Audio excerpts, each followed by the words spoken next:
What is up, YouTube? My Cowboys family here, bringing you guys the latest update on our very own Dallas Cowboys. And, of course, as always, thank you so much for joining us here tonight as we discuss the results of the first day of the 2024 NFL Draft and what our Cowboys were up to today. Moves were made, things have been done, and, of course, the future is probably at least a little more clear for what our Dallas Cowboys are going to be up to here. Yeah, we're going to talk about it all, but this was just round one. Day one. Tomorrow is day two, which is rounds 2 and 3, and then Saturday they got 4 rounds and finish up in about 6 hours. They get them done. But, hey, we care about round one. This is your elite picks, and we got ourselves an offensive lineman, not a center, a tackle. We'll talk about him in a moment.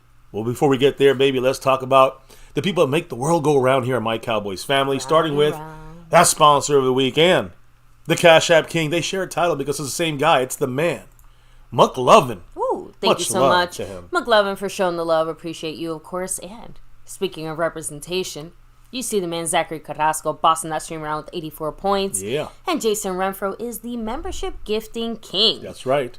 Back to back, like our 90s Cowboys. Woo. And he's currently in the lead with 1 gifted membership this week. Right. He might go for that elusive 3-peat. We'll see what happens. Much love to the man, Jason Renfro, on that side. And also big shout outs to McLovin representing, like I said, the Cash App board up there, the sponsor of the week board. Will he go for, he's already repeating it like our 90s Cowboys, right? Back to back. But who's in the lead? Who's in the lead? Will he go for a 3-peat? Well, just to give you guys an update, currently he's not in the lead. It is the man, SCO971, representing the Cash App board and the overall board, which also leads me to some shout outs because SCO gave some love yesterday on the After Dark sessions, I guess you can say, here on MCF. So did Jason Renfro. So did Grateful Nomad. So did Cowboys Mosh. So did Arkansas and MCM. So thank you all for the love from above. But SCO keeps the lead, stays in the lead, and we'll see what happens as it continues to the rest of this week, which is all about the draft. So we got that out the way. What about different ways to help out and support the channel? Because you got, as you can see, the super chats can be dropped. Because big shout outs to Dwayne Broussard dropping that super chat. Also shout outs to Dwayne Broussard, and I want to know what he said, but Dwayne Broussard in the thanks button side of things, he dropped a $2 thanks. Kept it classic with a Go Cowboys. Yeah, and thank you so much, Dwayne. Appreciate you. Big shout outs to Dwayne Broussard, and he said, basically just thanks on the thanks drop for $2 as well. So appreciate him as he's on the board. Much love to the man, the top dog, Dwayne Broussard. And we had also Marissa Sparkle back in that membership in the star level membership. Yesterday, Montana 808. Now Marissa Sparkle. Sparkling in the star. We're building towards the 2024 season. If you know what I mean. So there's different ways to drop the love. Like I said, super chat, thanks button. You can jump in the membership. There's that option like Marissa Sparkle did. And you can gift memberships like the great Jason Renfro has done the last 2 weeks here. So, but there's 4 other ways you can attack SCO971 or McLovin on the Cash App board specific and also the overall board. How can they do that, though, hitting the Cash App side? Well, you have, of course, the Cash App money sign My Cowboys Family, the Venmo at My-Cowboys-Family, the regular PayPal link, and the Streamlabs link. Let your comment show up on screen just like a super chat as well. That's right. And as you know, here, there's different things, different raffles going down, and there's one coming on next week, and that is for the Star and Over Everything level raffle memberships. Again, this is for a sewn and stitch jersey. Any team, really, a lot of different players to choose from, but any players that we have available, and we have many for the Cowboys, different styles, different years, eras. So old school, new school, a lot of choices. But our monthly jersey raffle for this one for April includes all star level and over everything level members and guys like McLovin who are, if you're a weekly winner here, you get up on that board. If SCO holds it down, he will be also added to getting basically an entry for this raffle for the month of April. So we'll see how that turns out. But just like that, we're talking about that star and over everything level. We got to do the shout outs for them.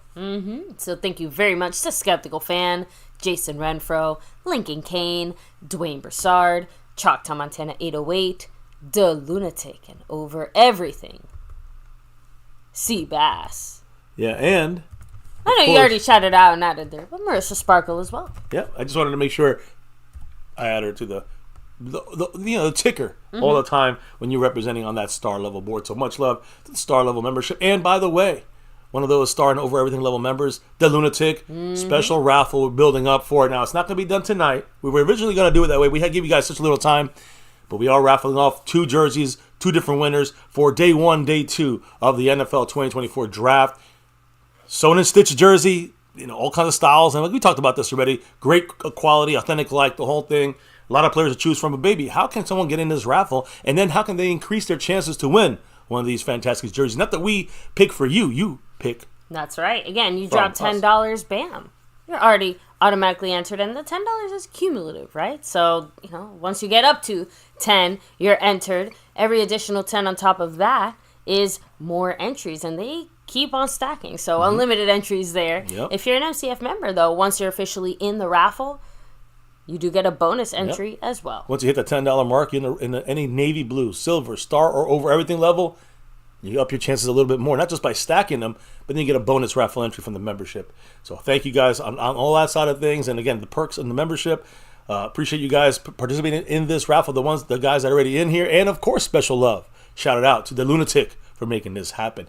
We'll let you know when the raffle occurs, but as soon as we put this picture up, that means we are adding the tally, the totals for you guys, so you can keep stacking them if you want.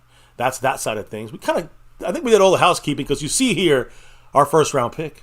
All right, and it's not the 24th pick, the 29th pick. We'll go through it all in a minute, but baby, first, who's in the house tonight talking some Cowboy football, specifically first round of this draft? Shout out to Frank Moyer, what's up? Chris Davis, much love. The man himself, C. Bass. Yeah, over everything. Asmodeus representing. Choctaw Montana 808 in the house. Tyrone Church, what's up? John Syme, hello. Drums and Cowboys, what's up? Lost in Translation, shout out to you. We have Tokyo in the house. Raul, hello and hi. Dallas Cowboy 92, much love. Skeptical fan, always staying skeptical, dropping those emojis. Always. We have, let me see, who else is here? Roy Strassner, what's up? Much love to you. Xavier Hidalgo, hello and hi. The top dog himself, of course, Dwayne Broussard. MCF After Dark, wonder who that is. I don't know. Daniel Berry Sports, hello and hi. Juan Carlos, shout out to you as well. We roll back. Let's see who else is here.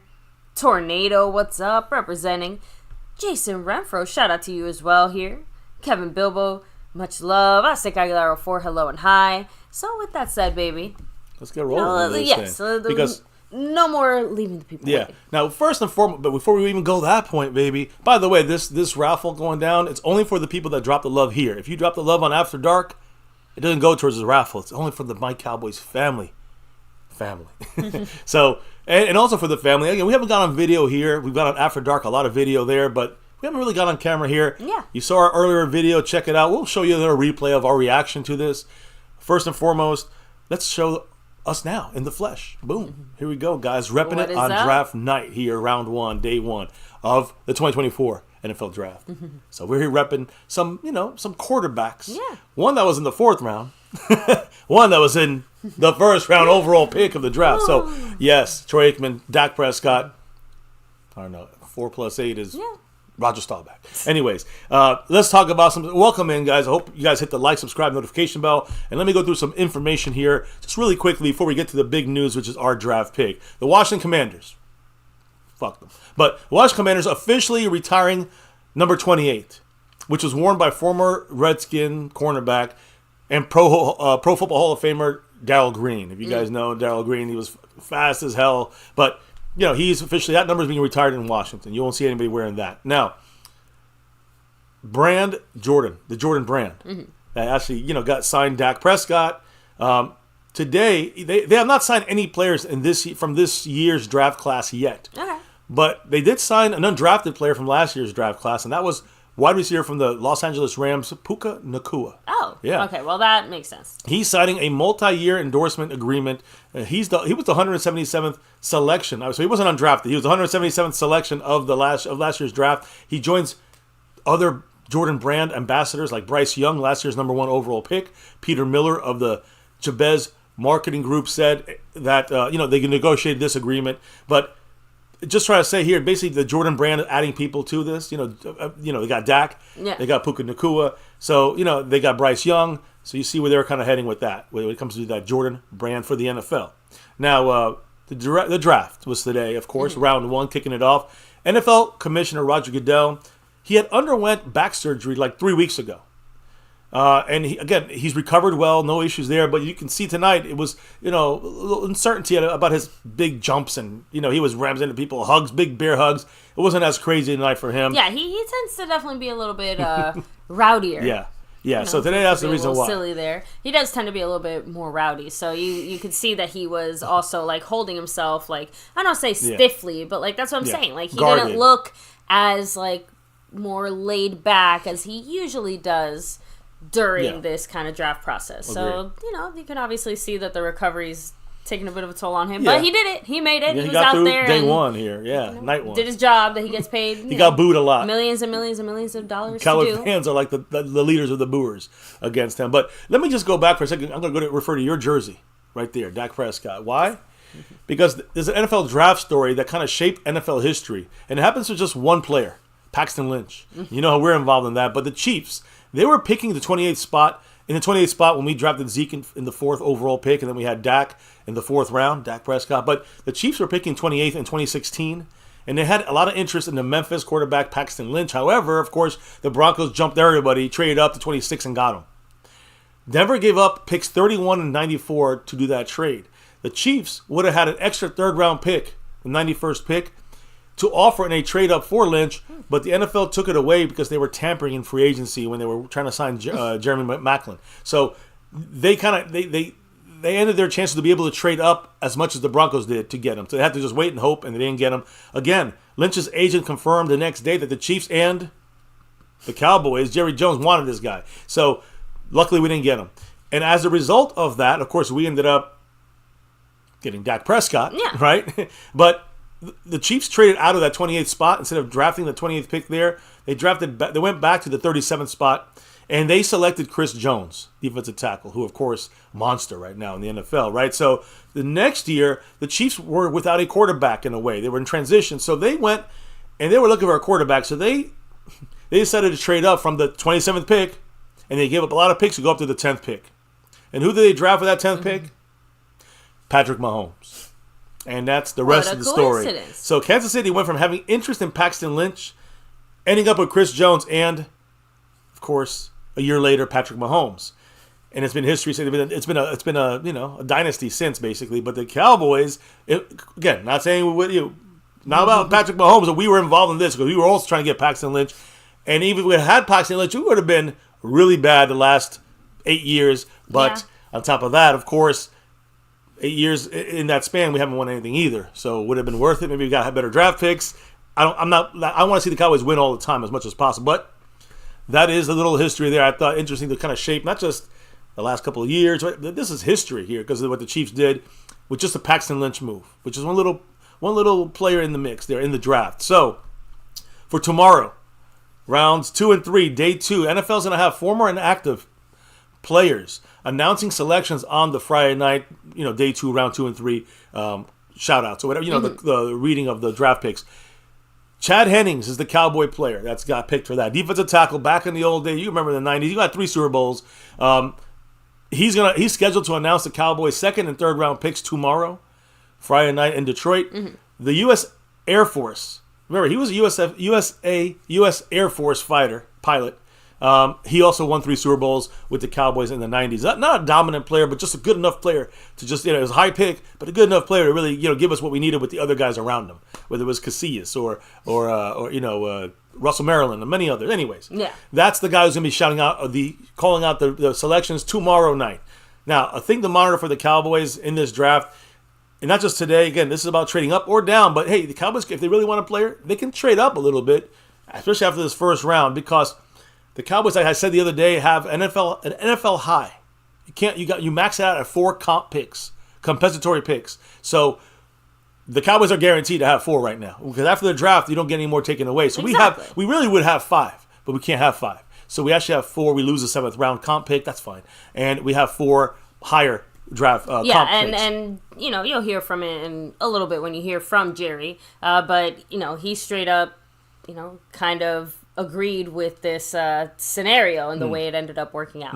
So, Well, on top of that, I do want to also mention that, like I said, we'll get to all the details of the Jerry stuff. the compensatory picks, the comp picks, the Cowboys could use that, and knowing that we're going to get some picks in day 3, next year, you can use some of our current ones now, or some of those picks to kind of move up, and you can trade ahead. You can trade next year's 6-rounder if you know you're going to get 2 6-rounders back. So the Cowboys can still play with these draft picks now to maybe move up in the 2nd round, 3rd round, 4th round, or who knows, right? Or not in the 4th round, but the 5th, maybe go up to the 4th.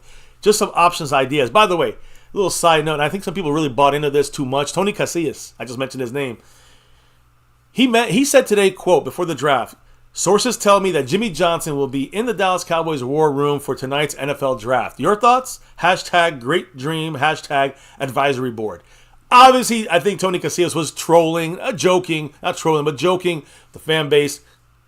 I see some content creators out there reporting on this like it's breaking news. It is a joke. It was a joke, and I think people took it, stupidly, clickbait / too far, in the sense that they really think that Jimmy Johnson was part of the advisory committee. There's no committee like that for the Cowboys. So, the draft. Let's get right to it. The Cowboys, we got up to the 24th pick. We have Graham Barton still there. Graham Barton from Duke, who I really liked. We had talked about him being our pick. He got to us at 24. Or, of course, still have JPJ, right? Jackson, Powers, Johnson, who we also like, but maybe a little lower. We can trade back. We have both of them at 24. And again, I know the Cowboys liked Graham Barton a lot, but the Cowboys traded down to 29 with the Detroit Pistons and said, let's roll the dice because one of these guys will show up there. And I mentioned a bunch of names. You could probably hear it. And I don't know about you. I mean, I said it beforehand. You heard me say it before. You literally hear me say it right before the pick is actually made at the 29th pick. But when we traded down, I'm like, well, listen, the Cowboys like, Barton, Duke Barton. They know, Graham Barton. The Cowboys like Jackson Powers Johnson. The Cowboys also liked Tyler Guyton, who I said, please don't pick. And so we traded back down, which is the best move I love that move, because here's the thing, guys. We traded to the 24th pick down to the overall 29th pick in the first round. So we kept our first round pick, but we added a 3rd round pick. And again, we get the 29th pick, and we got the 73rd pick in the draft. And, friendly reminder that we don't have a 4th round pick. Right. I just like reiterating that in case. So that means we have 2 3rd rounders. So basically, we have an early 4th round pick, which is really actually the last 3rd round pick we have of the 2 is our normal pick. This is actually a little in front. So we actually, jump up in the 2nd round. And now in the 3rd round, and we have 2 picks in the 3rd round, which is really a hot spot. There's a lot of good players there. The Cowboys can draft the running back in there now. Sweat is floating around in there. Maybe the Cowboys, Jonathan Brooks, if he's still there, although everyone's saying 2nd rounder tomorrow. I hope not for the Cowboys. But deal is, the Cowboys traded back, got the 29th, gave up the 24th to the Lions, and they picked the cornerback. No problem for us that we weren't looking for a corner. Cowboys traded back to 29th. Got the 73rd pick from the Lions, and the Cowboys also had to sneak out there, give away next year's 2025 7th round pick. So, in that deal, so basically, we got the 29th pick and the 73rd pick this year. They got the 24th pick this year, and like the 280th pick, whatever, in next year's draft from us. So, again, a pick that's unimportant in my mind. Yeah, at 7th rounder. Yeah, even before we made our pick officially, I know you were a fan of just the general trading back. Yeah. No matter who we got, I felt it was a good move. It was really hard to take every guy off the board. Yeah. Barton, Jackson Powers. Did you still feel Tyler that way, Guyton. like, as guys not only continue to get chosen, now, right, but we got 2 picks before us. The 2 picks before us, the Bucs got the guy we kind of wanted, Graham Barton, which I know the Cowboys wanted. As soon as that pick was made, and that was the Cowboys pick at 29, that was taken at 27, the Cowboys were on the phone trying to make deals at that point. That's when we started hearing, Cowboys are making deals now, trying to make a deal to trade back because they wanted Graham Barton. I don't think they thought, they knew that there were still a couple guys they would like, but that was their key guy, I believe. Now, with that situation, he's off the board. Instead of I guess whatever was offered to them was not good enough to relinquish this pick at 29. And that's when the Cowboys made the pick, as you know already, guys, offensive tackle from the Oklahoma Sooners.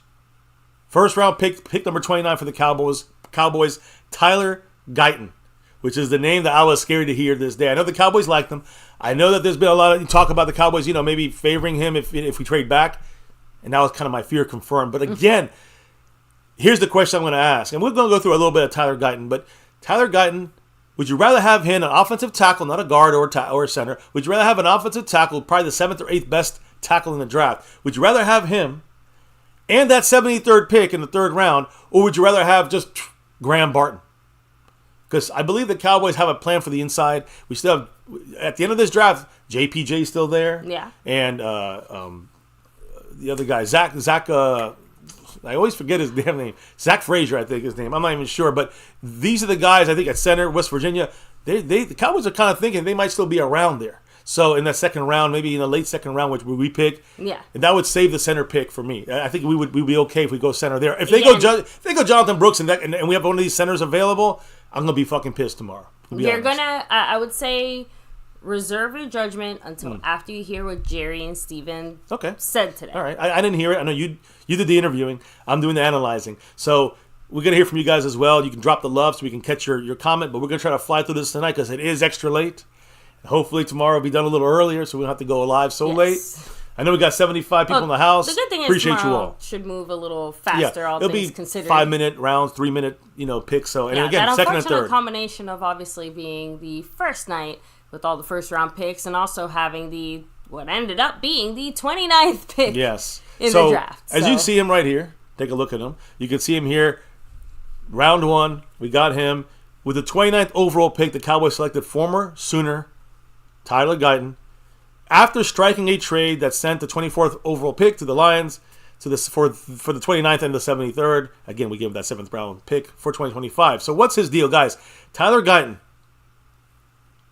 Before we get into him, let me actually give you guys a little quick preview. I'm going to shut up and I'm going to let you watch. If you haven't seen our video yet, and we've posted already, let me show you the video and you can get our complete reaction leading up to this moment, just before we started breaking him down, which is right now.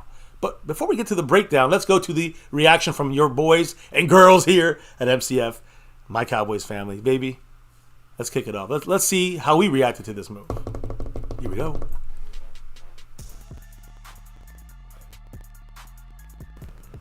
All right, we're here at the 2024 NFL Draft, and we're almost at the Cowboys pick. Here we go. All right, guys, so the Dallas Cowboys, 24th pick in the 1st round of the 2024 draft, and they did exactly what I was hoping for. Traded back, and they're the team that traded with them to trade up, the Detroit Lions. They went and got a defensive player, quarterback, so that didn't hurt at all. Cowboys, the right move, in my opinion, leaving at least 3 guys over there, specifically at center. But what did we end up getting for that little trade back? So, we got to the 29th pick in the 1st round of the Lions. So we got back about 5 spots, perfect. But we got the 3rd round pick number 73, which is right in between 2nd and 3rd round. So we're getting now 4 picks in the top 100. By the way, I think we forgot to also mention we also gave up a 7th round pick for next year. Yeah, next year's 2025 7th round pick. I think the other with us.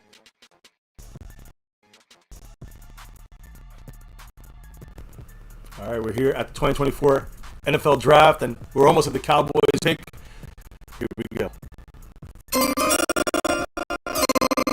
right, guys. Cowboys, 24th pick in the 1st round of the 2024 draft, and they did exactly what I was hoping for. Traded back, and they're the team that traded with them to trade up, Detroit Lions. They went and got a defensive player, cornerback, so that didn't hurt us all. The Cowboys did the right move, in my opinion, leaving at least 3 guys still there, specifically at center. But what did we end up getting for that little trade back? So we went to the 29th pick in the 1st round of the Lions, so we dropped back about 5 spots, perfect. But we added a 3rd round pick number 73, which is right between 2nd and 3rd round. So we're getting now 4 picks in the top 100. I did also mention I also gave up a 7th round pick.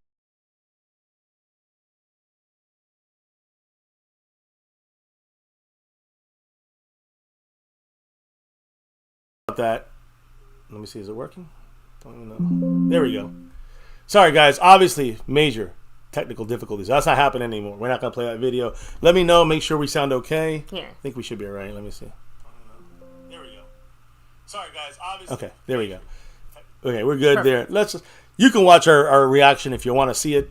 It's there, sitting up there by its lonesome. Yes. Sorry, we lost 15 people. But anyways, let me get to the actual breakdown. Oh, you want to go ahead? Maybe no, because we did have a reaction. I guess we can explain it. I guess. I mean, it's fine to just watch the video, but yeah, just a little bit ironic because as we were literally mentioning that he would be one of the guys that we'd be slightly more disappointed by drafting. Well, not 2 seconds later, that's exactly what the Cowboys do. Now, disappointed, obviously, in that moment, right? You know, it's been a little while. We can marinate on that pick. We've, been able to see exactly how it's going to go. And most of you guys are also kind of dropping your thoughts like, oh, like it's like an A+, A-, B+, like, Yeah. Again, out of all the... okay. I'm saying, I want to hear what Jerry, and because you had to hold reserve, comment until then, till we hear what Jerry and what their plan is for him. Because, Tyler Smith, we thought he was going to go, like, tackle, and then they're like, we got him for guard, you know? So, not sure if that was your direction you were going with. I just kind of wanted to... Our initial reaction was... Why don't you go ahead and give us our breakdown on... Yeah, because our initial reaction was not a very happy one. Initially, It was a little, like you said, it was a little name that I had said that I did not want to hear at this pick. But we got him. And like I said earlier, and I said it in our video, I'd rather have Tyler Guyton without any analyzing. I'd rather have Tyler Guyton in an extra third-round pick than taking Graham Barton and staying there at 24. So yeah, and that to me was the kind of decide when you phrase it that way, it's like, it's close. Point. It's close, but that's what I think worked out best for us right now. So back to Tyler Guyton and his breakdown. He's 6'7". So he is very tall. Even though offensive linemen are tall, he's extremely tall. 328 pounds. So he's solid. He's tall. He's big. He's, of course, Oklahoma Sooner. And the biggest thing for me was, just listen, my biggest negative about him, I don't really know much about him, but the biggest negative I had with him is that when it came to the combine and his pro day, it was very disappointing. Very disappointing in his numbers and in all his combine numbers. So that was a portion where I was like, well, why would the Cowboys overvalue him? At least they didn't pick him at 24th, because that would have been the worst situation. Oof. But Tyler Guyton is an offensive tackle. We're not talking about guard. We're not talking about center. This is a guy to replace Tyron Smith officially. He started his career at Texas Christian University, at TCU. Right there next to the Cowboys. He also played tight end or like a fullback H-back blocker. Kind of like Dalton Schultz. Think of it like that. He grew up a Cowboy fan too, by the way. You guys are wondering. Yeah, he's definitely a Cowboy fan. Now even bigger, obviously. But the big thing here, again, he's from Texas. The big thing here, though, is, he's very versatile. You can see he's athletic. He played tight end and H-back. He was an honorable mention, an all Big 12 selection in 2023. He started all 14 games. He started 14 games for Oklahoma. 13 of those games were at right tackle, where we need left tackle play. He did start one at left tackle. He could do both sides. And he did play in the Senior Bowl in Mobile, Alabama. We kind of went over his numbers there, where he had a little bit of, again, it was a little disappointment there. When you look at his combine numbers, when it comes to the offensive tackle position, where he's worst at is basically the arm length. He has, look, I know you're going to speak about Jerry Jones, like loving his arm length, but actually, out of offensive linemen, he's in the 54th percentile. Not great for an offensive lineman, with the length of arms. But his wingspan also not that big, so it kind of makes sense. Arm length and wingspan. Yeah. 54 percentile for arm length, 56 percentile for wingspan. And then we go to the hand size and 40-yard dash in the 66th percentile. Not big hands, not very fast. Maybe 3/4, maybe 2/3 better than most of everyone else, but still not first round worthy. Now, where's the big jump for him? The broad jump, 70th percentile for offensive tackles, which is good. His weight, 328. He's in the 73rd percentile. And then you look at his height at 6'7", in the 91st percentile. One of the taller guys in this draft. And his vertical jump, I don't know, he's going to use it a lot in the NFL as an offensive lineman, but 97th percentile. So he has some athleticism in him. He just has not really the natural hand or arm length stuff, but he has the height, and he's kind of good on the weight too. So Guyton heads to the Cowboys after spending time at TCU, and then, as you guys see him there with the Sooners, he transferred to Oklahoma. He's a Texas native. He's returning to his home state now in 2024. Played in 29 games in his collegiate career. And a lot of experience for him, a lot of tape on him. He has the flexibility. He can play left or right tackle. So, again, a lot of moving pieces and versatility. And then, again, the Cowboys are looking for him at left tackle, as we know, to replace Tyler Smith. And we got... Are you looking at NDN Boogie back in that Navy Blue crew for NDN Boogie. Boogieing on down.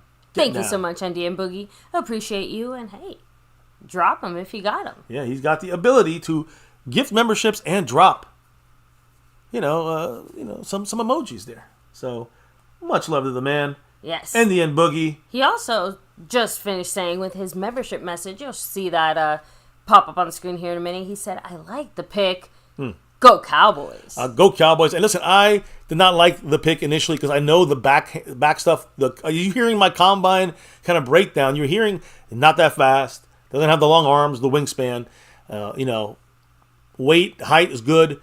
The jumping is great. But you thought he'd be a little bit higher up on all these numbers when it came to the whole class, the whole draft class. So that's the letdown. That's where I think a lot of the negatives came about Tyler Guyton. That's where I kind of let myself just hear that part of him. So I wanted to know more about him. We're going to hear a lot more about him from Jerry Stephen, Mike McCarthy, I think Will McClay, I don't know, but also Tyler Guyton himself. So, again, played all 29 games, a lot of tape on him, guys. He played in 29 games in his collegiate career, has the flexibility to play left or right tackle, but the left tackle is a spot where the Cowboys, you'll hear him talk about it, is where the Cowboys are looking for him to play, even though he's played more right tackle. I mean, 13 of his 14 games were right tackle last year. So, like Tyron Smith, Guyton was a collegiate right tackle. Remember, Tyron Smith was also a right tackle in college.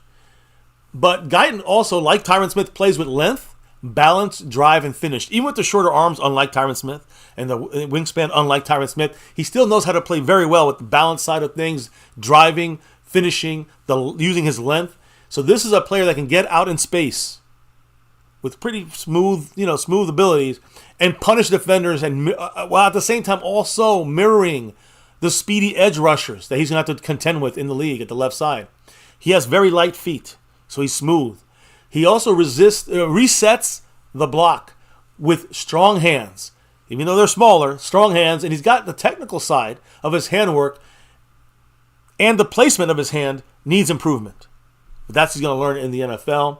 So the technical side of his handwork, the placement needs improvement, but there's a lot to like about a guy like him that now is going to be, you got left tackle Tyler Guyton, left guard, another Tyler Smith. Man, if we had Biotish, it would have been Tyler Biotish. But right now we have what? Brock Hoffman as our center, or TJ Bass, I'll get back to that, at center. Then Zach Martin and Terrence Steele finish up the offensive line. Offensive line, even though we got a guy I'm not really crazy about, a lot better than we were. Obviously, it had to be better, right? After the first round, we had to get an offensive lineman. So we knew it was going to be better no matter what. Cowboys have to have a lot of faith in him because they got exactly the kind of player in Guyton. The Cowboys drafted him, but showing they're also thinking about the future beyond the 2024 season. Remember, guys, a lot of guys getting drafted are 24, 25 because of the COVID year. Yeah. He's just 22 years old. Athletic. He's physical. So he's definitely already on just the general younger side of this draft class, you could say. Yep. And he's athletic. He's physical as a tackle. And it's exactly what the Cowboys need. Another kind of physical Tyler on the left side, it feels like, right? So just so you guys rehash kind of the last couple of things. Big 12, honorable mention there in 2023, 6'8", I should 6'7", 6'8", 323, allowed in 355 pass blocking snaps last year. He allowed 0 sacks. 0 sacks. Impressive. At the tackle, it's not the center or guard, which is a little easier. At tackle, you're on an island by yourself. 0 sacks. Now, the other guys have gotten 400, 500 snaps at pass blocking. He has 355, so a little less than most. But again, guys, a good player to pick up to kind of try to fill in the next Tyron Smith look there for the Cowboys and protecting Dak's blind side. So the year before last year, when he was playing, again, he had 400 snaps as a pass blocker. He actually had more pass blocking snaps in 2022 than 2023. But as a pass blocker, 400 snaps, and he allowed only 2 sacks as a, in his second, in 2022. So again, my point is, he was still good even when he was still learning in college. And he just got better. From 2022, he was good. 2023, he got a lot better. And you can see that growth right there. So his frame is exceptional. All right? And his ability to maneuver the weight he carries and the length he has makes him one of the most athletic offensive linemen in this draft class. And as far as run blocking, this is important. Run blocking is concerned. Tyler Guyton can pull and push with the best of this class. And we talked about some of these guys and Graham Barton and the interior guys, but talk about the offensive tackles. And he's one of the not just most athletic guys in his class, but also is very good at pulling, with speed wise and also opening up running lanes. That again, more impressive than not for him. He's done much more. He's a very good job doing the run blocking, pulling, and of course pass protection. Still needs to improve his hand placement and consistently keep his pad level lower to truly become a force, a Tyler Smith at the NFL level. So he's got to key on truly keeping his pad level lower. That seems to be his biggest issue, hand placement and keeping himself lower to the ground so he don't get bowled over and pushed back. So keep an eye on that. It's the defensive players are going to use his height against him. Micah is going to be a great practice piece because he's going to go at him and push him high if he's standing up too high, and he's going to just get right by him, get him off balance. Yeah, and to me, give it's just a matter of, that's just one of those little NFL techniques that he will learn, between coaching and also a little on-the-job training. Yeah, and also going against great guys like Micah and DeMarcus Lawrence and others. So, again, when his pads rise, he gets into trouble a little bit. Now in the hands of Mike McCarthy, at least for 1 year. And of course, Mike Soliari is the offensive lineman, but the offensive line coach. But Mike McCarthy's going to try to craft him the best he can. Guyton's going to ask to step in immediately, as he should, as a first-round pick, and impact games fully throughout starting-wise. And this would allow Tyler Smith to remain at left guard, which is one of the big things I also wanted from this team. I wanted to keep Tyler Smith where he's elite, not where he's great, where he's elite. I don't want him at tackle where he's great. I want him where he's elite at guard. And that's where we're keeping Tyler Smith, which is another big plus to getting a solidified starting left tackle. So, just a couple little last notes I have, maybe before we get to the breakdown. I want to hear what the fans think and the family thinks in the chat. But NFL.com said this about him. I'm paraphrasing. Basically, they're saying he has the traits. Right? He's an ascending tackle prospect with the traits and tape that has a bright future for him as a high-level pass protector in the league. So run blocking is very good, but he's really specialty is his pass protection. Guyton has battled injuries. We have to say that. And he's had limited reps after he's come over from the TCU days after the 2021 season. But his flashes have been complemented by his increasing consistency. So he's had some issues, right? Limited reps and some injury stuff that kept him off the field. But when he's been in there, he's flashed. And now recently, he's increased that flash consistency. So now he's becoming just more dominant, every play. Not just every other game like he was in the earlier years. So he plays with a high center of gravity. As we said, that's a little bit of an issue. And he does need to get a little bit more strength. Which is, of course, when you after this year, not this year, but after this offseason in 2025, he will be at max strength. I think that's where he gets the biggest boost, that power. Yeah, strength won't be a concern, I don't think, after a good off-season training. He needs the full off-season for Tyler Guyton. So he gets the full off-season next year, he'll be rocking in his man body at that point, and that's when he has the power to really push people around better. Hopefully by then he gets his pad level lower, and we're rolling. So anyways, the thing with him, guys, is that, again, his leverage hand strikes, which need better placement, but when he does hit them right, helps overcome the concerns about standing up a little bit too much or, getting a little stronger. But imagine if he puts it all together. He gets a little lower, gets stronger, and on top of that, gets the hand placement better, which is all predicted that he can do. He'll be a lot better than he even already has been. So the development is very important here by McCarthy and Mike Soliari. So he should continue to get better. They like him he's a good run blocker, but that's not where he's a pass protecting specialist. And that's important as a left tackle. To me, if you're going to get the best pass protector, should be the blind side of the quarterback. And we just literally got one of the better pass protecting tackles in the NFL in this draft. I'm going to say that way. So that's a good thing. But the run blocking, I can see why the Cowboys obviously had him as high up as they did on their personal drafting. So now you guys see the pass protection was more important for the Cowboys to solidify McCarthy's passing game, his scheme, and giving Dak the proper time. So he should continue to get better at pass protecting. He's already fantastic. He's almost elite at that side of things. But run blocking, he's good, but he can definitely get better there. So the truth is, though, most analysts say he might never truly shine as a run blocker. He'll be good, Okay. but he won't like shine as. Now I think he gets the hand placement and the burst out of the stance, and of course, his pad level lower. I think all these things will help him with the leverage and with the run blocking down the field as well. So we'll see how that goes. But his real value goes to the pass protection side. So I don't know if I'm saying this a lot. I want to make sure it's embedded into everyone's brain. This is not for the run game. This is for the passing game. This is a pass protector. His best, traits are in pass protection. So this is not about running towards Tyler Guyton's ass. This is about passing and not having to worry about Dak Prescott. Somebody's gonna hit him from the blind side. This is what it's about. So his pass protection is where he's almost elite. He has the length, the feet, and the body control to become a human roadblock in the passing game. So he should become a very talented starter at either left or right tackle position. That's NFL.com giving you the good and the bad and the ugly. And again, I gotta keep saying this. So now what we learn about him? Run blocking can get better. Hand placement needs to get better. He needs to definitely get lower pad level. And what was the other thing I said? Look, the point is, I know his arms are not as long and all that stuff, but the point is here is that we have a guy who can definitely immediately help the passing game and help this offense.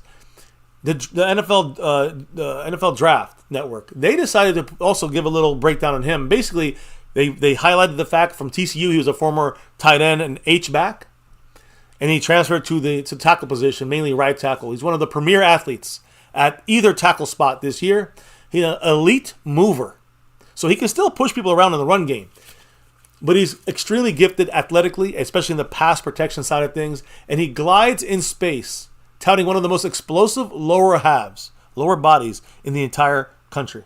So he's got that lower power, not the upper power, right? So in pass protection, his footwork, this is the key here, his footwork allows him to consistently square up against opposing pass rushers. Rarely does he have to reset his feet. And this, again, he doesn't have to reset his feet adjusting to opposing pass rush plans and attacks. So he has active hands to win first, and then, again, has the necessary grip strength to stop opposing defenders in an instant. So once his hands are latched and he's got you kind of controlled, it's over for you if you're the defensive player. The rep is over. So, again, he showcases an outstanding lower body, a base. So we got to focus on that. The lower body is fantastic, which is great in pass blocking. When he sets the anchor, you ain't moving him. It reminds me a little bit of Tyler Smith, a little bit there. So, again, showcases an astounding base, anchoring versus power. That's moved from anchoring to power. Is an easy, smooth operation for him. So he's very good at moving from strength to power. I'm sorry, but from anchoring and kind of setting himself in the dirt to powering if he needs to. He's rarely caught retracing steps to locate stunts and those kind of moves on the defensive line. So, again, pass blocking, he's one of the best in this draft. But run blocking, he can get some help there. He fires off the line of scrimmage, and he is quick to out-leverage defenders. So, again, he does have that burst, which gives him an advantage. I think he'll learn to be a better run blocker, but that's where he needs better hand placement and lower pad level. That when in the run blocking side of things. He has very easy displacement ability with power. And this stems all, not from the upper body, from the lower body. Again, if he gets that upper body going, he will be a beast next year in 2025. So he's going to have to see an increased usage of that length to consistently move bodies away from the run alleys. So that's where he has to get better, kind of get a little more, he's got to get, it's just going to be, I think it's going to be just NFL teaching. It's going to get him at least on the road to being better. That's the hope. And he at times attacks a block with body weight, and he uses body weight instead of technique and instead of power. Which, again, when you got to have that upper body as well. So that's where he gets the upper body strength in the offseason. Yeah, but you can kind of see next offseason. Man, I'm probably phrasing this incorrectly, but you can kind of see how some of those same things that are pluses and bonuses and reasons why you might like him, like it kind of let him get away with maybe certain things that other players might have been addressed on sooner.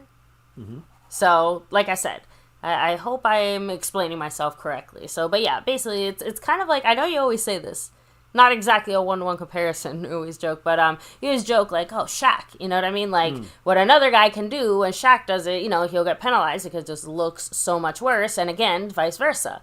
People got away with messing with Shaq a lot more because he was such a big guy. Like, they basically just said, like, oh, you just kind of have to suck it up and deal with it. Like, people are going to be fucking with you. So, again, not exactly the same thing, but it's similar. It feels similar for some reason, right? By the way, Burnt Bar, much love. Appreciate you. And yes, guys, we'll be hitting up direct comments here in the chat in just a moment. I just want to clarify, just so you know, run block improvements. I always look at improvements because pass blocking, he's fantastic. But run blocking is one of his bigger parts we need improvement in. Hand placement, especially in the run blocking side of things. He needs to have increase his upper body and power.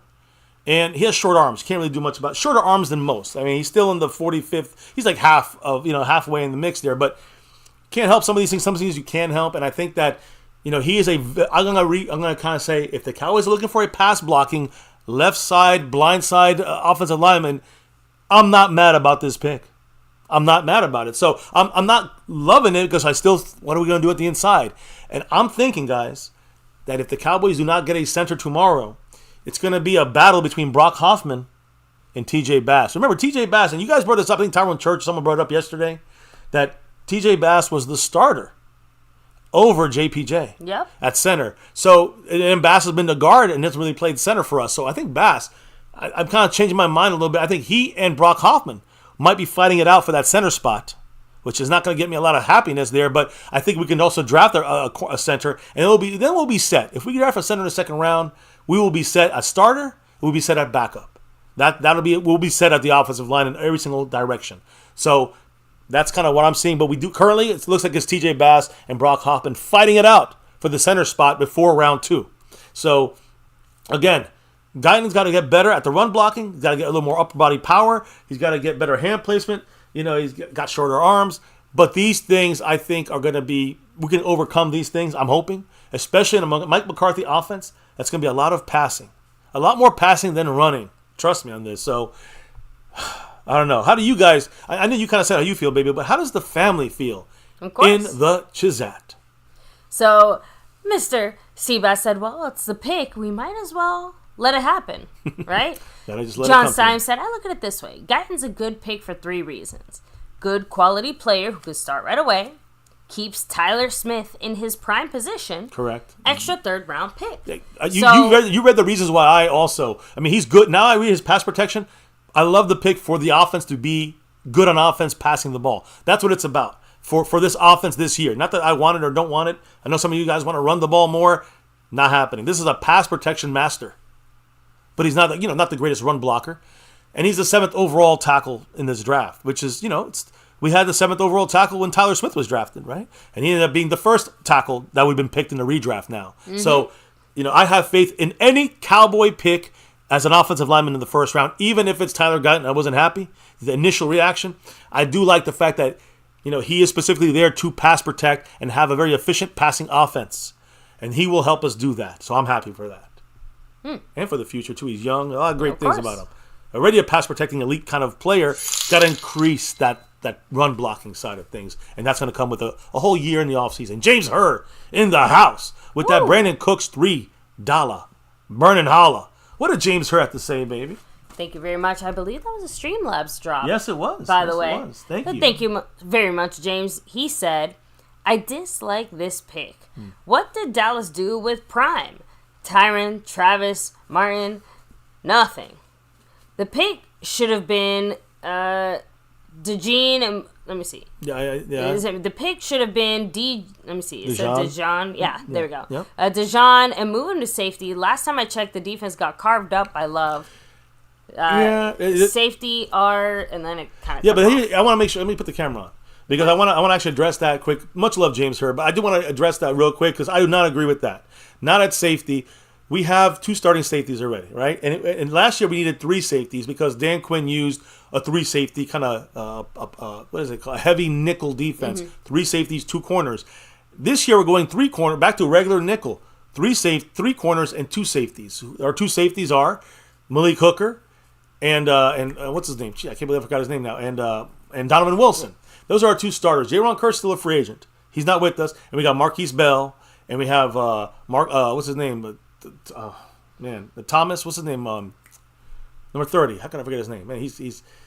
Crap. Wanye Thomas. There you go. And then we also have Marquise Bell, like I think I mentioned again. We also have who's the long guy with the long Israel Mukwamu. So these are all the safeties we have, and we got like 5 or 6 of them. I don't think a safety in the first round would be smart. Carved up by Jordan Love had little to do with the safeties. It was more about the way we ran our defense, the way Dan Quinn ran the defense, and we were very small, and they ran all over us. And that is why I'm not really worried about the passing side of things or the safety spot.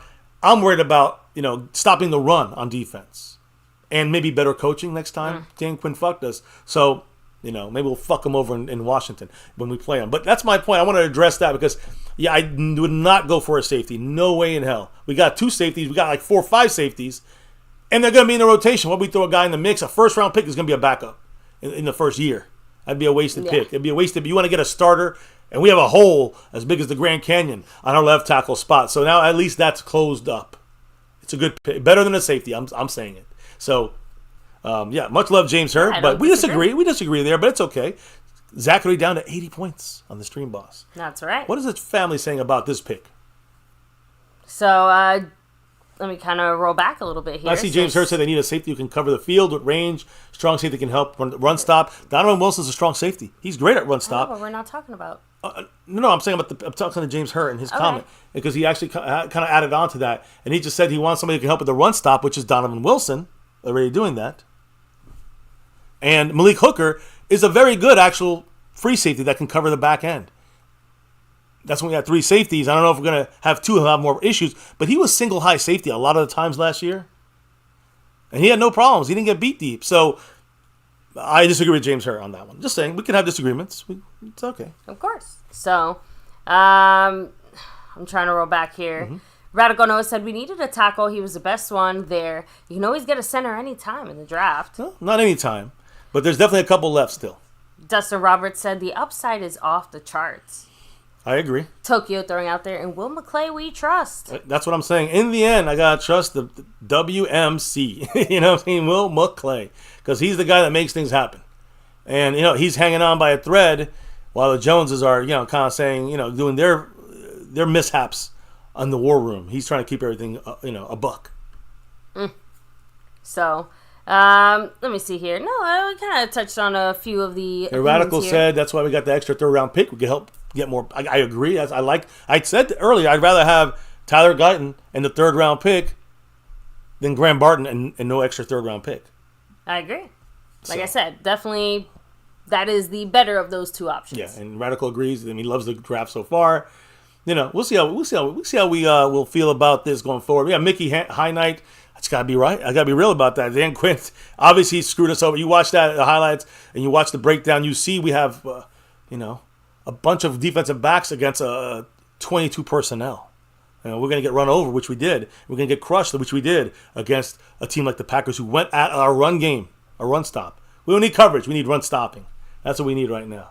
So, anyways, as Modi said, then how did the Seattle receiver get behind our free safety? I'm trying to think which game was that. I mean, how many times did he get burned deep? Malik Hooker maybe got burned, twice in the 2 years he's been with us? 3 years he's been with us? I mean, I don't know. He didn't get beat that often. Anyways, that was Asmodeus' comment. But I think that we still need the run stop over adding a safety. That's just if anything, add a corner, but not a safety. I just don't think we need a safety on this team. That's probably the one position we don't need on this team. Burn Bar said, we did exactly what I wanted. Moved back in the 1st round, got an extra pick.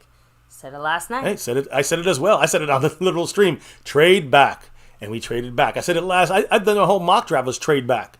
I said trade back to 30. We traded back to 29. So we won that part of that. That was the bigger thing to me was trading back than the player we got. I don't like the player initially because I know the negatives, but I now know the full story as far as the analytic breakdown and knowing that his pass protection is by far number one thing. Knowing that the Cowboy front office is looking for, the tackle position to be kind of solidified and looking for the pass protection side to really be even more solidified so McCarthy can run the offensive game plan the way he needs to, with the time for Dak that he needs. So, Yeah, and there we go. Tyron Church said, I agree, MCF. Yep, I'm happy with the trade back. So, and yeah, guys, I mean, I guess I'll ask. Haven't really seen it. Like, it's one thing to be maybe, again, upset about who we drafted. But overall, the fact that we did, trade back and end up a little bit later in the first round and got that extra pick. I mean, yeah, that's the win right there. That's the win. It's gonna be hard to argue against that. I know the Cowboys like Tyler Guyton, and if they had picked him at 24 and not trade back, how much more upset do you think I'd be? Very upset, even if it was a great pick. So now we got the guy the Cowboys kind of wanted anyways, and we got an extra third rounder, and again a higher pick than we already have. Exactly, which is a major plus. A win-win all the way around. Yeah, I mean when you look, that's a kickoff rule. No, I don't want to show that, but when you see the Cowboys kind of. The breakdown here and the picks. I mean, now we have a 73rd pick. That's like 14 spots before our actual third round pick. That's right. So that is a big jump there. It changes the complexity of the draft and the way we're going to draft players now. So that running back, the Cowboys will not push for. I don't think they should push for a Jonathan Brooks now in the second round. And if they do, they better hope that third rounder is a center. And again, you only got a couple options left. Once you get past it, I would go second round, probably go more with, don't get cute, solidify the offensive line. Third round, you got 2 picks. Hey, you go for the running back, the best one you got there in the third round. And maybe you could add a linebacker. You could go with Devondre Sweat in that third round. If that's a little high, but if you want to go with our 87th pick, you can go with that too. So again, there's a lot of options. There's receiver options, a lot of options. And you look at my mock draft that we did yesterday, and you can see there Jackson Powers Johnson. At 30, you see me traded back, and you see we picked up Malik Washington, the receiver, or Devondre Sweat. That was at 93 or 113. We got the 73rd pick, which it's top 100. I mean, we got basically 4 picks in the top 87. That's pretty good for this Cowboy team who I agree. Started off with, again, I know we started off with 3, but we still got the guy we wanted in the first, and we added another pick in this top 100. So that is major wins right there. By every metric, the Cowboys are, obviously feeling, like the cat that got the cream, because not only did they get a guy that they already had as one of the few, like, actual first-round realistic talents, picks, guys that they actually liked, But, man, we did all that, and we were able to trade back and get some additional bonus picks and stuff. So that's huge. Yeah, remember, we never actually saw him in the 30 visit. He was not a 30 visit guy. Neither was Tyler Smith. So he was a guy we talked to at the Combine. We had a formal interview with him. But the Cowboys did not have a 30 visit with him like we didn't have him with Tyler Smith. It was kind of a surprise pick. They kind of kept it in the back pocket. They saw enough of him in the pro days and the Combine. They didn't have to make a bigger deal bringing him to the Star. So now he's at the Star, repping that Star over everything. So, Roland Rodriguez said, I like the pick. His dad's a Cowboy fan, and, he said he wanted to be a Cowboy just like Dak. Let's get to this, baby, because I know you have the final line. We got the analyzing done. We got our reactions. You have that in the video. But, baby, let's talk about what was said after the draft. I know there's a couple other things you have found, I think, NFL news-wise, but... yes, and, obviously bear with me because as some of the news was trickling in, it obviously was coming in a little bit out of order, of the order that it was actually received. So first, I'm going to touch on something, like, super brief that happened, like, right before our Cowboys started doing their thing. So apparently the Niners were calling, like, pretty much everyone and anyone all night, exploring trades for Brandon Ayuk and Deebo Samuel. So that was happening all throughout the draft. So Deebo Samuel and Brandon Ayuk, both are guys that, starting receivers, but on the trade table there for the Niners, will they be looking in the second and third rounds? They too. You got to keep an eye on that. They will be looking to deal them. Hopefully not to the Cowboys. And yes, by the way, guys, Tyler Guyton's first words as a Dallas Cowboy, quote, "I'm fucking ecstatic." That was literally what he said. Can't lose with that. I'm on the Cowboys draft show. So I'm fucking ecstatic. Well, we're not as ecstatic, but we're happy. Welcome to Dallas, young man. Welcome to Big D. Exactly. So Jerry also said that he, when he was on the phone with Tyler, giving him the good news, saying, you're no longer a Sooner. You're a Dallas Cowboy. We're proud to have you. And Tyler basically just said, he's like, oh my God. So couldn't believe it. He also added in there, this Tyler Guyton quote, "I'll do anything for the star on my helmet right now. Yeah. I'm going to do everything in my power to make the team better." And you see him here, guys. Where again, I don't know what number he's going to be, but he wore 60 in college. I figured, why not get the first view of him, what he would look like in that cowboy uniform with that cowboy star on the side of his cowboy helmet, baby. Let's go, Cowboys. Oh, so speaking of Cowboys, right? So like I said, Tyler Guyton said, I had a lot of conversations with the Cowboys. I kind of had the feeling that, and he's kind of hinting at our O-line coach, Solari, right? Mike Solari. Yeah, he's saying that I had a feeling that Solari was going to make me their guy. He did say for a moment, though, his heart dropped. He was freaking out when he saw us trading back. He's like, oh, shit. He said, but we got the job done. It worked out. I mean, again, the Cowboys got someone they really wanted and added a third-round pick. That's why I agree with, I love the pick when you look at just the third-rounder. But I also like the pick for the future, too, for now and the future. So, all-around good pick, a B+ for me. So, I did want to throw out there as well that Tyler mentioned how excited he is to play with Tyler. Tyler and Tyler, TNT. Oh, I'm sorry. I said that without thinking. But it's okay. Tyler Smith, and at least not Tyron Smith. We get so confused with these. And yeah, Tyler Biadasz. At least they have different last names, right? But he's added in their quote, that was the most exciting for me, honestly.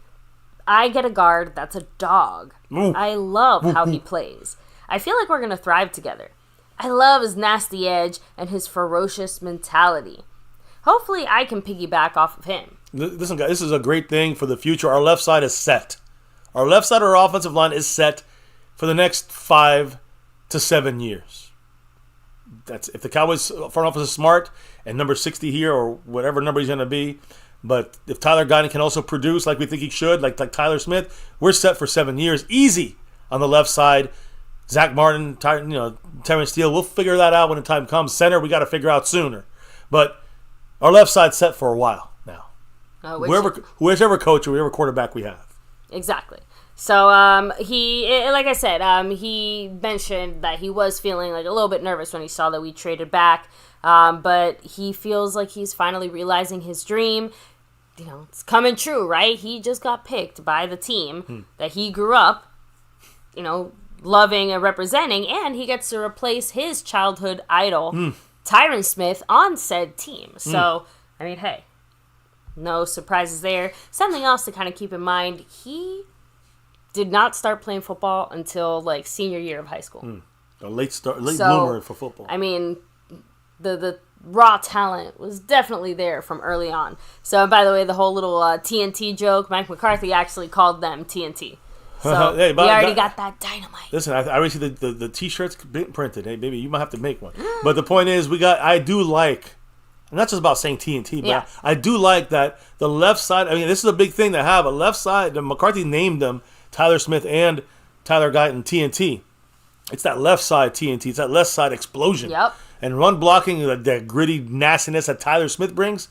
And then you got the fantastic smooth pass protection that Tyler Guyton brings. Left side is set for the next 7 years. You heard it from MCF. TNT. Explosion. So, by the way, give me a second here. I'm just trying to make sure I keep things in the proper order. Yeah. So, Tyler Guyton, I think I already mentioned the fact that he's very excited about filling Tyron's shoes, but added cleats, I should say, adding in their quote, I feel like those are big shoes to fill from such a legendary tackle, but I'm going to work my ass off to do the best that I can. There you go. Hey, I listen, with this organization, a first-round pick and an offensive lineman, if you're drafted by the Cowboys, you're happy. Because, you always, if you're a first-rounder, that's Hall of Fame-like guy. Hey, when was the last guy we didn't have a Hall of Famer or a future Hall of Famer that was drafted in the first round as an offensive lineman? I mean, no one. I don't remember the last bad offensive first-round lineman we picked. Ever. I don't know. You let me know, guys. So, by the way, let's go ahead and start moving on to what our front office had to say about this historic move. And like I said, one or two things here on the earlier part are going to be not out of order, just not as relevant consecutively, but not the end of the world. Something to keep in mind. Remember, guys, Jerry Jones straight up said that there were 4 players that the Cowboys felt comfortable drafting late in the first round, whether it was 24 or 29, respectively, in the sense of they would have gotten any of these 4 guys at 24, they would have been cool with it. They gotten any of these 4 guys at 29, would have been cool with it. So, you know who those guys are? Graham Barton, Tyler Guyton. Mm-hmm. I'm guaranteed. I don't know who the other two guys are. We don't know yet, but I'm assuming it could have been JPJ or someone like that. So I'm not sure. I'm just saying, like, we have 4 guys, and that's the reason why the Cowboys traded down. Because they knew that out of those 4 guys, one of those 4 guys would be there 5 picks later. There's a 5-pick risk, and 4 of the 5, it would have to be their guys would have to come off the board, boom, boom, boom, all 4, and then we'd be stuck. So he had a good confidence that we'd get one of the guys we really wanted, like you said, 24 or 29. So it worked out. Because I know that's one of the guys they wanted. So, I'm sorry. I know, I got a little discombobulated there, but Tyler Guyton, Jordan Morgan, Darius Robinson. Oh, these are the players? And Graham Barton. Oh my! So he told everybody what it was. Yeah, that's what I was trying to get to. So there you go, guys. Jerry, again, not a big deal because they're all gone. Who are Jordan Morgan from Arizona? Yes, tackle. And who was the other guy? I know Graham Barton. Darius Robinson. So that's the pass rusher. And this guy was picked, I think, he was picked after our 24th pick. So some of these guys did go off the board. Like 27 or something like that. So are any of these guys available? No. After 29? They've all been. No. I'm saying, saying because that means they had Tyler Guyton over somebody else. Is my point. That's why I was trying to see maybe, did they? I think Jordan Morgan was gone off the board. Guyton, of course, we know Barton was off the board, and the other guy was I keep forgetting him. Graham? No, Graham was off the board. We know Darius? that. Yeah, him. I think all 3 guys were taken off the board, but the only guy who was left was Tyler Guyton. So we'll never really know who was ranked higher. If any internally. Yeah, we just know he's the 4th guy that came to us, the 4th out of left over. So, all right. Another little, like I said, unfortunately, slightly out of place comment here, but Jerry Jones did say that the interest in Zeke Elliott is real. Oh. Update. You'll hear from it in a little bit here, but apparently just today, Jerry and Steven met once again with Zeke and his team. Yeah, because they met They happened yesterday. to bump into each other again. They met yesterday, and now they met again today. So staying close, we'll see what happens. Because if they get Zeke and they skip on Jonathan Brooks, I'll be happy. Get Zeke and don't get Jonathan Brooks. How do you guys feel about that? Because I'd rather get Zeke for 1 year, paying him $1.5 million 1 year, and not as our starter, than rather than get Jonathan Brooks with a torn ACL in the 2nd round. We have other spots we need to get, and we can still draft the running back later if we needed to. 3rd round. We have 2 of them now. 5th round. We have still a lot of running backs. So they can have interest. Hopefully it's just in case we don't get Brooks, which I'd rather pass on Brooks and get Zeke. That's a good sign then, I think. Of course. So, and adding in there, like I said, Jerry said that the interest in Zeke is real, and basically saying, he's definitely going to play somewhere because this upcoming season, whether it's with us or not. And he added in there the $6 million in dead money that we're paying Zeke that counts on against our cap. That has no factoring into this because he's basically saying that money's we're paying him that money regardless. That is dead cap money. So Zeke's not getting money, $6 million in his pocket, and we're paying. Oh, look, it's $7 million now you're getting Zeke from us. No, he'd get $1 million from us, $1.5 million from us, and the other $6 million, which will count against the cap, it's some Zeke's dead money from previous years that he already got in his pocket. So it's not going to make the deciding factor, is what he's saying, but you can see how I can see Jerry Jones, Stephen Jones saying, if we pay him $1.2 million, it's like we're paying him, $7.2 million. That's the way they will look at it. And the way they look at it, that makes sense in their minds. I don't know if we need to get Zeke for that reason, is my point. If you want to keep Jonathan Brooks off the team, then get Zeke. I'll take him.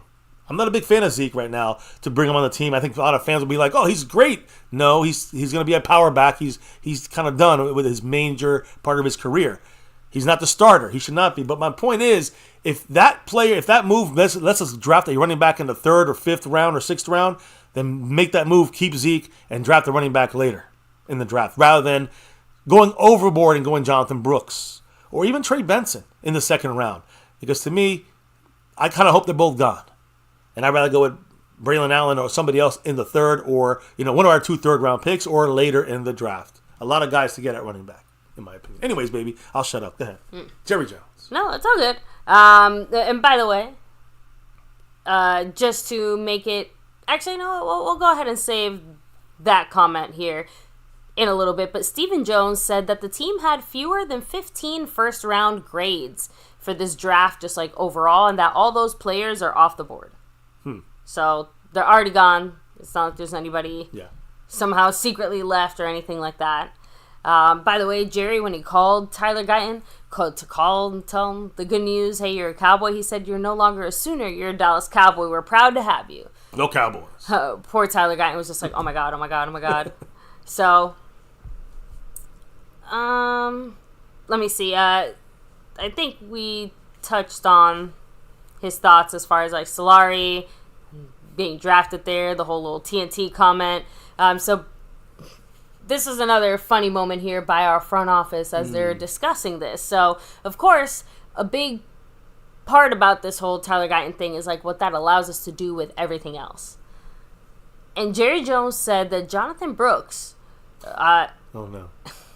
No. Quote, in my 30 years, I thought it was the best interview I've ever had with a player. He's outstanding. Oh, fuck me. Will McClay gives Jerry Jones this look like he's smiling and he's just like giving up. He's like, Jerry's obviously going to come here and say whatever he wants to say, because he said, in my 30 years, it was my best interview I've ever had with the player. He's outstanding. He's a great football player, and we've got him. Jerry literally stopped, or Steven literally stopped Jerry from saying we've got him high on our list. Like, Jerry was already straight up letting everybody know that Jonathan Brooks is like the number one guy we're targeting as we're heading into tomorrow. Good. Someone take him from us, please. I beg of you. Take Jonathan Brooks off the board and take that torn ACL with you. You know, Jerry Jones is a schmuck. He's an idiot. I don't like him doing this. He's a fucking idiot. But the good news here is that someone may say, okay, you know what? Before the Cowboys get that running back at 56, we're going to jump them and get Jonathan Brooks right off their fucking plate. Good. Please, Jerry. Thank you for finally fucking up the right way. So, yeah, he's a schmuck. He's an idiot. He'll fuck us over again and again and again. Maybe this time it helped. I'm hoping. I don't know. So, Will McClay, after that little timely cutoff by Steven, kind of chimed in and said, one of several great players still left in this draft. Like, trying to, they tried really hard to, play it off. Oh, man, I feel bad for Will McClay working with this clown show. It's not his fault. God damn. Even Stephen Jones, that's clownage. And he's part of the clownage gene. Jesus Christ. Anyway, I'll shut up. Yeah. So, and once again, a little bit of that reiteration, that, whatever his interview was, it must have really blew the Cowboys away. I think Jerry Jones just wants to get him, and he already made up his mind. So anything that Jonathan Brooks did, he's going to blow him away. So the one thing I didn't appreciate, though, is, to kick off the press conference, Jerry said, before we started, I don't want to get defensive, but let me talk to you guys about this cap. You guys remember the meeting, the press conference a couple days ago, and what was said? The same. Remember, he got very defensive. Yeah. He got very angry with some of the comments, especially Jane Slater. So he started off with a little lightheartedness, but some truth in that, though. He's a little bit upset about people criticizing the way he runs the cap, because you know why? You and your dumb son don't know how to fucking do it right. Yep. Let's be honest. By the way, Mike McCarthy said, God, what a great pick for us. This is a great add to our offensive line room. Jerry followed that up by saying, this is a sexy pick for an offensive lineman because he's got a lot of upside. I do agree. I thought you said it was about the long arms. I think. I think he added to that later. Okay. No, I thought it was part of it because I was going to say it's funny because he has shorter arms than most, but sexy pick because it's a what was it? What was the reason he said? Because it was a. This is a sexy pick for an offensive lineman. He's got a lot of upside. Okay, so some people said in the chat too that he has a high ceiling, high upside, and already a dominant pass blocker. And I think I agree with these things. If I think of it like that, he's a dominant, NFL-ready pass blocker, and he's going to have the skills, especially after a year, to improve to be a very good run blocker. The pick is worth it. That's what I'm trying to convey. Even though there may be other guys, other positions, this is worth it for what we're getting, and when we're getting him, we're adding in that third round pick. I love it. So that's a B+ for this. Steven, by the way, when Graham Barton got picked, saying, quote, he was certainly one of the guys in that group of players we would have felt happy with, but to get the left tackle is a big deal. So what does that tell you? That tells me Graham Barton was their number one pick out of those four. They wanted the center situated. They wanted to get Graham Barton who could play guard and center. And they were willing to roll the dice on him and get Guyton or one of the other 3 guys, or the other 2 guys if Barton was off the board, which of course he was by the Bucs, 2 picks in front of us. So I will say I'm glad they actually worked the fucking draft, the trade this time. According to Steven, they just believed in their board, saying certainly that paid off for us. Well, I do agree that this time, they listened maybe this time to the board, and that was Will McClay doing things. You know what I'm saying? I think Will McClay, that's Will McClay's board. Keep that in mind. Jerry was also heavily insinuating that we could draft a center in the 3rd round as well. 3rd round, damn. Hey. So he's going right to just going to just take, what's his name, Jonathan Brooks. And that we were already taking Jonathan Brooks. We're looking at 3rd round. All right, so what did he say? Because we're not getting one in the 2nd round, it sounds like. There wasn't a quote. That was okay. it. He just said he's insinuating that we can get a 3rd round center. Thanks for that. Now you're giving away Jonathan Brooks 2nd round and center 3rd round. We got 2 picks in there at least. Maybe they didn't know which one we're going to use. Now, for those people who are obviously looking at Tyler Guyton and saying, like, oh, man, like maybe not as excited. Let me put it to you this way. McCarthy said, well, there's a reason you should be very excited because Tyler Guyton protected the blind side of the Oklahoma quarterback Dylan Gabriel last year. So the Cowboys and McCarthy himself believe that athleticism is right there for Guyton to be able to do basically what they asked Tyler Smith to do when he was in for left tackle, except he will be doing this on a permanent basis and not just on a temporary He is a right tackle, but left tackle he's played it as well very well. McCarthy actually has a wonderful comment about it in a little bit here. He compares it to wiping your ass. Remember blindside. When he said blindside, you're talking about left side. I don't know if this quarterback was a right-handed quarterback. A left-handed quarterback. So maybe he was on the right side, so that was his blind side. But he did a good job protecting the blind side, left or right. And that is the thing, a key here the Cowboys wanted, was pass protection. This is one of the best pass-protecting athletic tackles in the draft. Not overall, but in this specific pass protection side, one of the best. Yeah, and it's funny because the fact that Tyler Guyton can move that quickly and that well at his size. McCarthy said, you've got to be so excited about his athletic ability and his footwork. I haven't had too many tackles over 6'5" either. Remember another thing. Why did he fall? Because of the numbers. He wasn't as fast. He wasn't as strong as what the expectation was to match his video, his tape. So if you trust the tape, you look past the combine numbers to some extent. And then you see, okay, we got ourselves a deal in a way, if you look at it that way. That's the way the Cowboys are kind of looking at it. Don't look at the numbers. Look at his film. Look at the way he handles the pressure pass blocking. They love it. They love him. So, Mike McCarthy added in there, he's got a tremendous ceiling. Steven throwing out there that we're happy to move Tyler out to left tackle and keep Tyler where he is.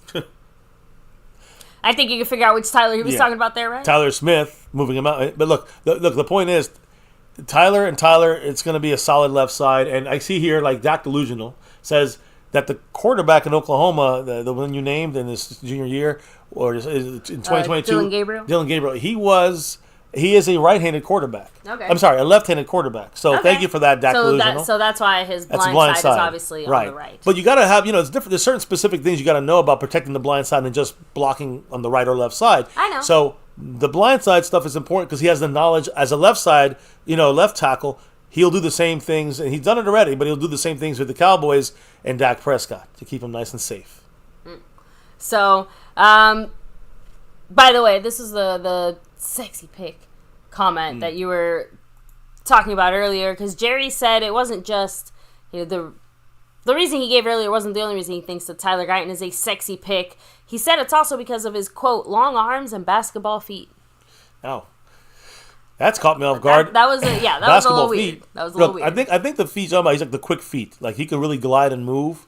And I think also you got to look at the fact that, the long arms, he still is like in the 50th percentile at arm length and wingspan. So maybe Jerry's dreaming in the shower again. I don't know. But while still good in arm length and his arms look longer than they really are, that's not really, it's really Jerry's mind playing tricks on him more than anything.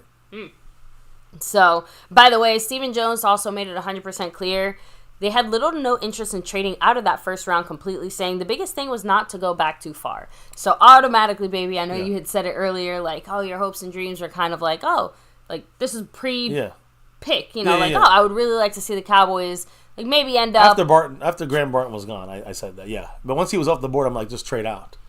That would have been fine, you know. But you know why the Cowboys want to keep that pick, that first round pick? Because you get that 5th-year option. You don't get that with the second rounder. So they love using that 5th-year option to play with that. We don't have the money cap game again. They're gonna try to do. So get ready for that. I'm just saying that's why the Cowboys love getting at least a first rounder, because you get that 5th round option attached to him. So Mike McCarthy also added in there, gosh, you've got to be so excited about his athletic ability, as in Tyler Guyton. Mm-hmm. He's got a tremendous ceiling. Basically the fact that he wants to learn is also very exciting, that he's coachable. And the coaches in Oklahoma also only had good things to say about him. So at least on that side of things, we can at least be rest assured it's not going to be a kind of internal attitude problem as far as that. Which could be, I see Tyrone Church saying the JPJ was falling because the GMs were saying he had bad interviews, and some people said he didn't love football. So you're seeing the difference between someone like JPJ, who you get this word from coaches and from teammates or other people, and then you're hearing this things from Tyler Guyton, and it's all the opposite of that. It's a no-brainer which guy you want, not just for his skills, but the guy he is for the team and for football. So we'll see. We'll see how far JPJ falls. So, by the way, I do think this is a kind of funny, kind of crazy, but apparently Jerry, Steven, and Mike McCarthy all confirmed the Cowboys had 4 potential trade deals working at the same time, and that the Lions didn't call the Cowboys until the Cowboys were already on the clock. So they had all these other 4 deals kind of like... Remember we were watching? Locked and loaded, so to speak. We saw Stephen Jones on the phone with 2 minutes to go, 1:51 to go, in that when we were at 24th pick, and we were like, what are we waiting so long for? We're still on the clock. We're still on the phone. No one's celebrating or standing up, shaking hands. Yeah, it wasn't like the type of, phone atmosphere that you usually see after you get a pick where, everyone's trying to, the important coaches are trying to talk to them and everyone's celebrating or something. Nope. Exactly. So that's why we're like, this is a last second kind of move, and obviously Stephen Jones, it was funny, this is a team he did not know probably who Swift was, running back for the Lions, when they were trying to trade him last year. We don't know what the player is, but we were assuming it was him, and he didn't even know the player's name. He's the one handling the trades. That scares the fuck out of me, but it got done. At least that's good. Yes. You're not dealing with players, you're dealing with picks. Maybe he's all right. So, Stephen Jones also wins the award for the dumbest comment of the night. No surprise. He said as far as, trading and getting that 3rd round pick, he said it sounds obvious, but the only thing better than getting a 4 is a 3. So again, this is from our guys, because the Cowboys really always hit it out the ballpark with the 4th round picks. Yeah. Dak, Dalton Schultz, and there's many, many others I could keep going down the list, but we didn't get a 4th rounder. Okay. We got a 3rd rounder. He's looking at us, hey guys, you thought we would only get a 4th rounder for going back 5 spots. We got better than that. We got a 3rd rounder for going back 5 spots. So, he's looking at it like we won the Super Bowl here. But it's just called basic trading. And he just has not done a good job at that in general.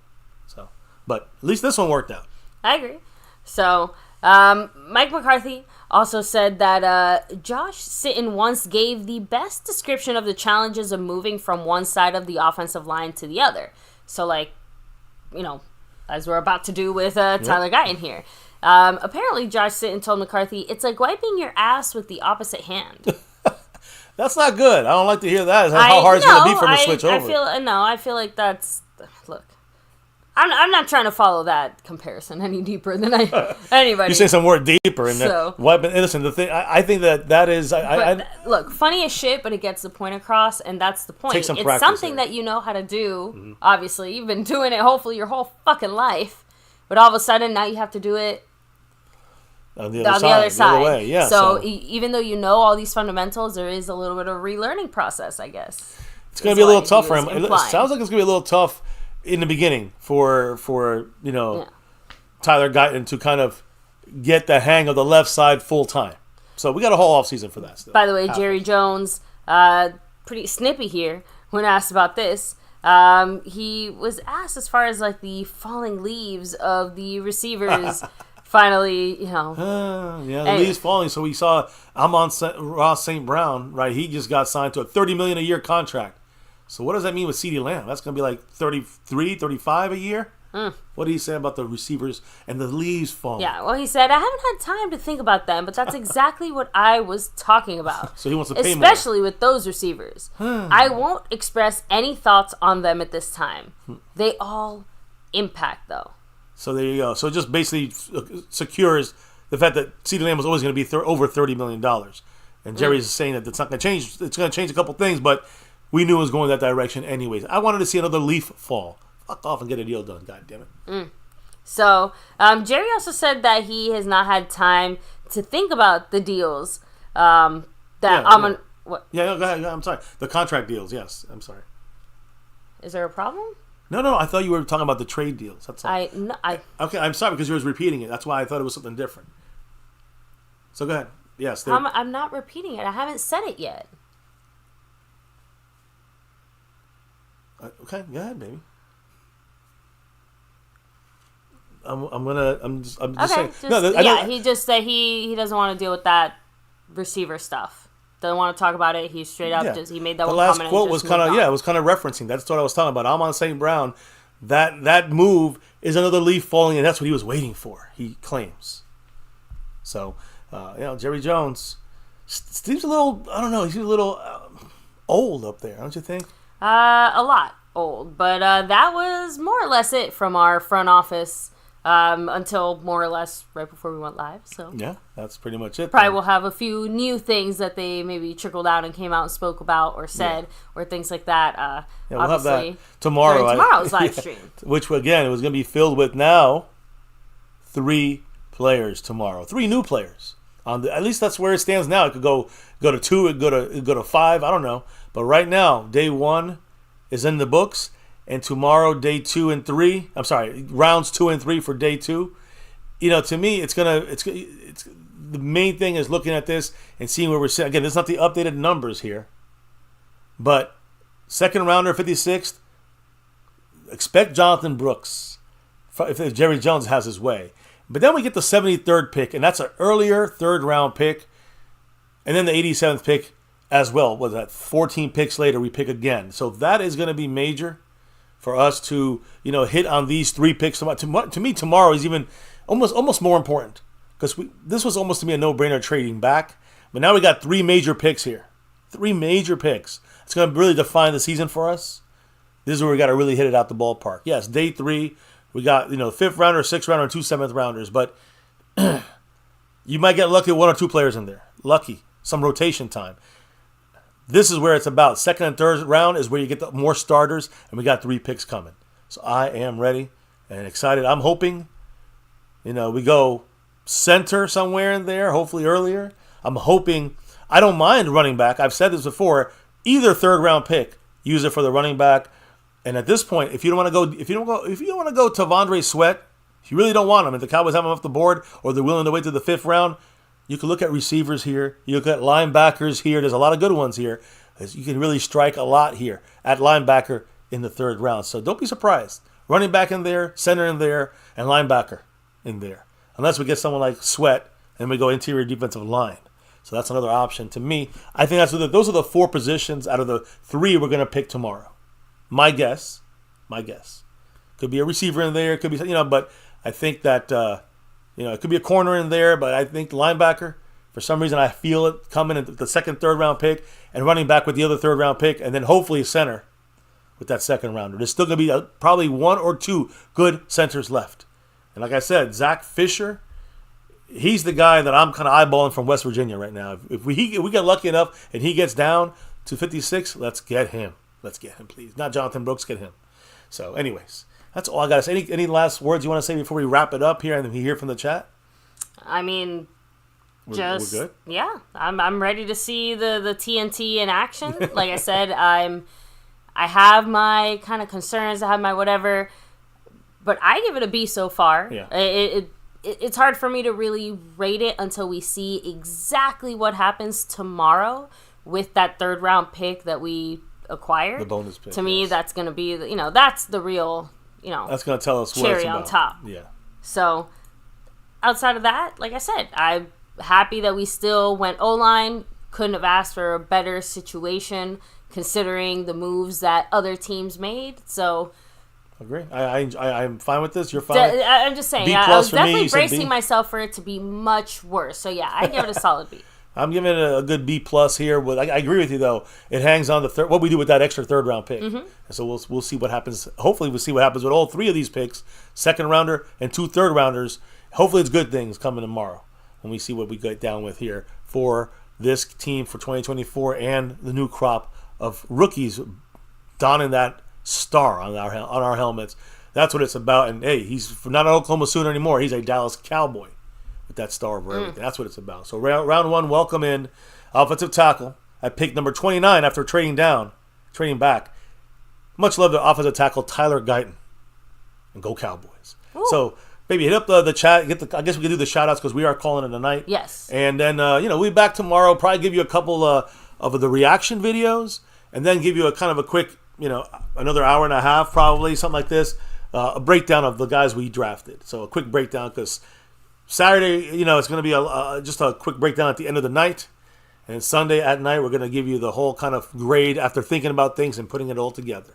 So that's the plan the rest of the week. Of course, don't forget, guys, I do want to shout out the Lunatic and the raffle we got going for this literal draft.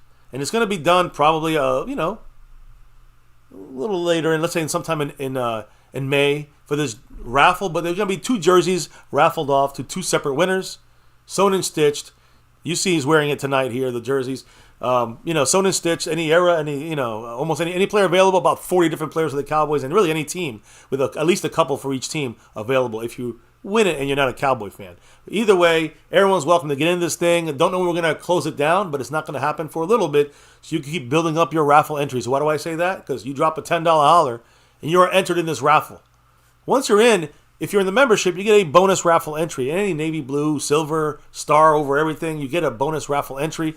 And if you drop another 10 eventually, or another one on top of that, you keep building up. Every 10 is another raffle entry, and it ups your chances to win one of these 2 jerseys. So, again, you can pick the jersey style, sizes, pretty much anything we have, you have available. Appreciate you all who are currently in this thing, and truly much love to the Lunatic for making this happen. That's the way we're rolling here. You can drop, a 5 and a 5, and you get in. You can drop 5 $2 hollers, and you get in. And you keep building your raffle entries on top of that. Anyways. Just wanted to make sure I say that, and also give the big shout out to the sponsor of the week, Muck Lovin. Lovin' it in the house, and he's also the Cash App King, Muck Lovin. Both these boards, back to back like our 90s Cowboys, Zachary Carrasco, 80 points on the Stream Boss. Much love to him, and big shout outs to Jason Renfro, back to back as the gifting champion, membership gifting champion the last 2 weeks, but also the leader this week currently. Topped on the board with 1 gifted membership. He's in the lead. That's all he needs right now.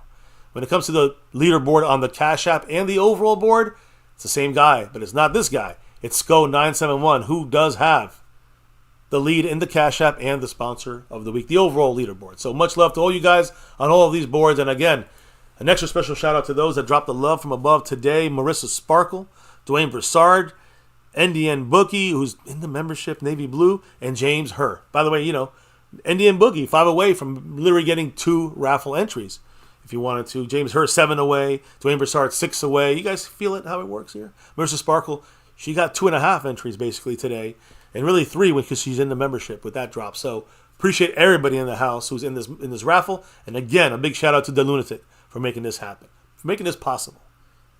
So now, let's wrap it up with the last comments and the shout outs in the chat. Thank you very much to Dustin Roberts. He said he said, for me, it's more about how do you play the game than testing the numbers. Always trust the tape. Yep, that's what about the tape. That's what's up. Burn Bar, much love. I'm saying that Parsons wanted Mozzie last year. Look what happened. I'm tired of him trying to make picks. So, Drums and Cowboys. He didn't sound all that excited about the Guyton pick. I'll give you that for sure. Who's that? Micah? Oh, okay. Okay, I didn't know if he said anything about it. I know. Yeah, I just said his name. No, I thought that the Eagle player. I know that it was an Eagle player earlier that got drafted, unfortunately, right in front of us.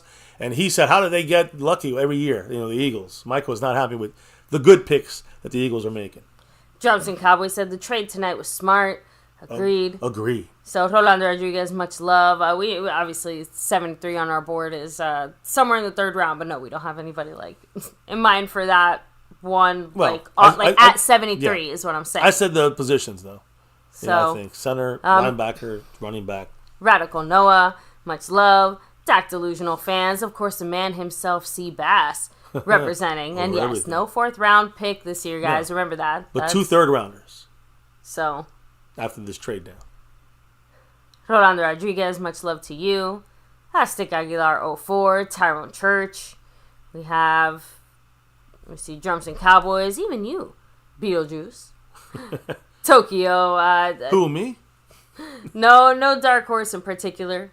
I have to admit, again, if anything, it's more, will Jonathan Brooks still be there? Because Jerry obviously let everybody and their mom know that's who they want. We don't want Jonathan Brooks. We'd love for someone to take him at 456, and that would make things a lot easier for the Cowboys to go at center, to go at running back in the 3rd round, and, maybe throw in there a linebacker or a receiver or something like that. I don't know.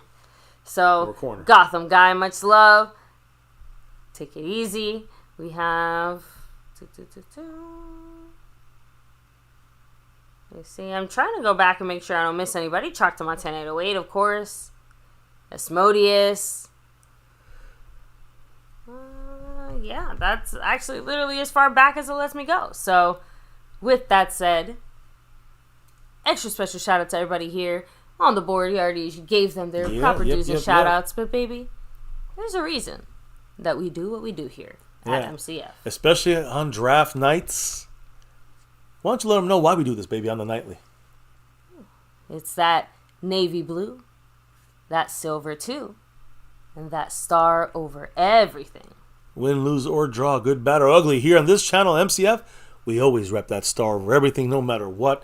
And here for almost 7 years on YouTube, on My Cowboys Family, never forget the number one thing here, now, and forever. As always, Go Cowboys. Let's get that 6 and beyond. And it starts with 6-0. We don't know what his number is going to be, but that's what he was in college. 60, number 60. Offensive tackle from Oklahoma, now a Cowboy. Tyler Guyton, welcome to Dallas. Welcome to Big D, big man. And that's that. On that note, thank you all for dropping your knowledge in the chat literally all night long for the last hour and a half. Again, thank you all for dropping the love from above. Cannot do this the way we do this on the nightly for almost 7 years without your love and support on that side of things as well. And as we close it out for the night, we can drop out and clock out of here and relock and reload for round 2 and 3. 3 picks, day 2 tomorrow of the NFL draft. Baby, what do we got to do before we drop out of here for the night? We got to drop the beat. Oh, yeah. Beat's been dropped. It is a official wrap-up here. Round 1. Of course, we'll retouch on this player tomorrow a little bit. And, of course, on the final wrap-up of this draft, which will be on Sunday night, we'll talk a lot more about Mr. Tyler Guyton. But we'll be talking tomorrow much more about our 3 picks. Currently, we have 3 picks. 1 in round 2 and 2 in round 3. That's going to be nice. It's going to be big. And I appreciate all you guys. We appreciate everyone in the house repping it here with us. Listen to all the Cowboy draft info, news, and updates, as well as our opinions and your opinions on things. And, the whole wrap-up of the day here at MCF and another Cowboys chat in the books. So thank you all again, guys. Yes, offensive tackle, Tyler Guyton, pick number 29 after we traded back and added a 3rd rounder. That's the way it ends. That's the way this ends. Night 1 of the NFL draft. Let's go. And here on MCF, it's about that navy blue, that silver 2, and that star over everything. Never forget the number 1 reason why we do this thing on the nightly here on My Cowboys Family. It's about you guys in the house. Appreciate you all. Much love. Hit that like. Don't forget to hit that like. Hit the subscribe button and hit that notification bell. Make sure you got it on all videos. If you're watching us on a replay, comment down below. Hit the like, all that good stuff. Follow us on Twitter, X, all social media at My Cowboys Family. We got the Discord, and the rest of the information is in the description down below. If you listen this long, thank you. Much love. Stay safe. Have a good one. We'll re-meet here tomorrow night to discuss rounds 2 and 3. Stay safe. Take care, guys. Peace, and never, ever forget. Go Cowboys!